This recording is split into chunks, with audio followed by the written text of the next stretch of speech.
Al concluir la Segunda Guerra Mundial, Europa estaba arrasada, hubo grandes desplazamientos de población, la penuria alimentaria y la falta de productos de consumo desembocaron en el racionamiento, la inflación y el auge del mercado negro.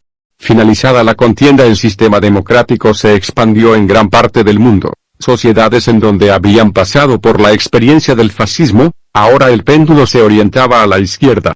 Los comunistas habían aumentado su prestigio a partir de su papel protagónico en la resistencia. Zonas enteras al sur de Francia y al norte de Italia estuvieron en manos de guerrilleros comunistas que priorizaron el antifascismo defendiendo la unidad nacional, la victoria en la guerra y la restauración de la democracia.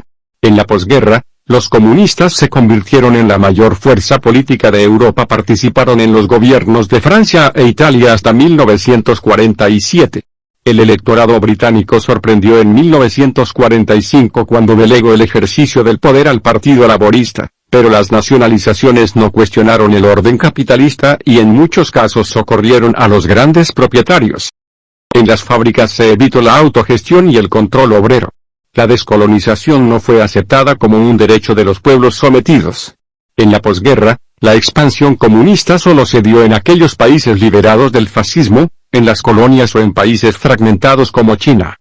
La definida conformación de dos bloques contribuyó el giro hacia la centro-derecha de la mayor parte de los países europeos. El nuevo consenso anticomunista hizo que Europa pasara a ocupar una posición subordinada bajo la hegemonía de los Estados Unidos. La desaparición de la extrema derecha se combinó en la consolidación de la democracia cristiana y con una izquierda no revolucionaria. Las diferencias se plantearon en torno a una mayor o a un menor dirigismo económico. En la década de 1960 los gobiernos se desplazaron hacia la izquierda. Este ascenso básicamente de la socialdemocracia se debió a su habilidad para formar coaliciones con otros partidos. En esos años se consolidó el estado de bienestar.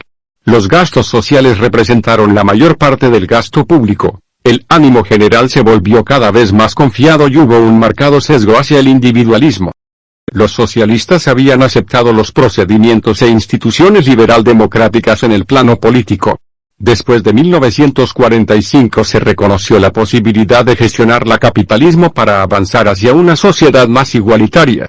La abolición de la propiedad privada, de los medios de producción ya no se consideraba posible. La socialdemocracia sueca fue la primera en reconocer las bondades traídas por los pactos corporativos, el Estado social y la propiedad privada. La socialdemocracia alcanzó su mayor éxito en Escandinavia, pero el socialismo fue la fuerza dominante durante los años 60. En el resto de los países del norte de Europa, la democracia cristiana fue el principal partido gobernante y estos asumieron un menor compromiso con las políticas de pleno empleo y la prestación de servicios sociales.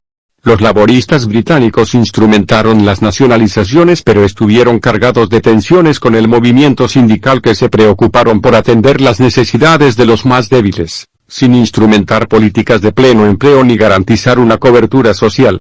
De Gaulle dominó el escenario político en Francia durante la mayor parte de los años dorados. Los socialistas llegaron al poder al principio de los '80 cuando la era de prosperidad había concluido.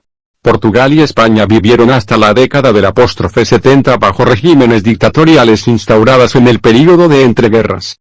En Grecia los conservadores controlaron el poder hasta el '67 donde los militares tomaron el gobierno, intentaron anexionar Chipre y estuvieron a punto de entrar en guerra con Turquía. Dejaron el poder en 1974 cuando los socialistas entraron al poder siendo sus críticas al capitalismo más radicales que los socialdemócratas del norte.